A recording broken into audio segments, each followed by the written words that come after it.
Hello everybody, Matt Browne here with another installment of my first Symphony video series.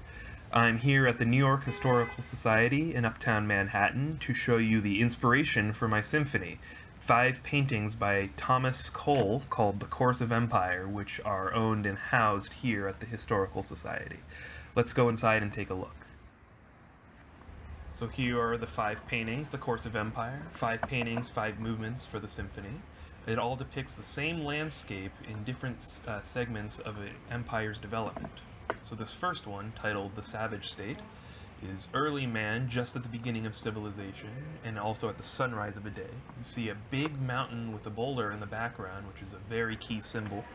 And then you can see here is a hunter coming in with the sunrise, pushing away the storm as a symbol of man pushing away nature depicted by this fleeing deer. And then from then we move on, again you can see the mountain with the boulder here, to the second painting, the pastoral state, which is a much more peaceful agricultural state of maybe a few centuries ahead.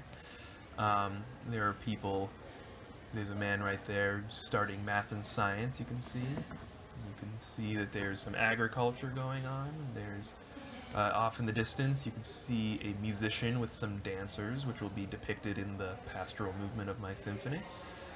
And yeah, here you can just see a bit more harmony with nature going on here. However, we move to the next one, the biggest painting, called The Consummation of Empire, which is very ancient Roman. There are glorious large buildings, and there is a huge parade going on with just tons and tons of people out to see the emperor possibly victorious from battle. Just people all over the place. Here you see there's a couple kids playing there with some toy ships.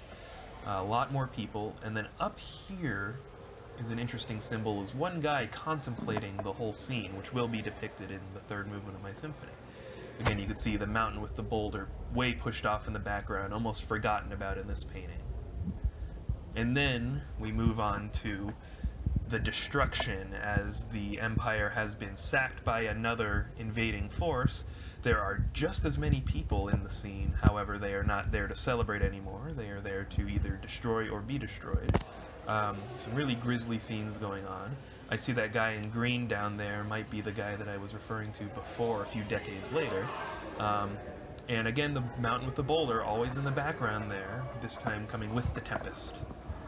And then the final one, several decades or maybe centuries later, we have Desolation, which is the final painting, and it shows all of the grand buildings now in disrepair and nature overtaking it all. The water is very placid, a little bird, and you can see how the mountain with the boulder is still there, completely unchanged from the first one, showing how nature always remains unchanged despite human. So here are the 5 paintings. 5 paintings, 5 movements with a very, in my mind, a very symphonic arc. I'm excited to write the piece and show it for you guys.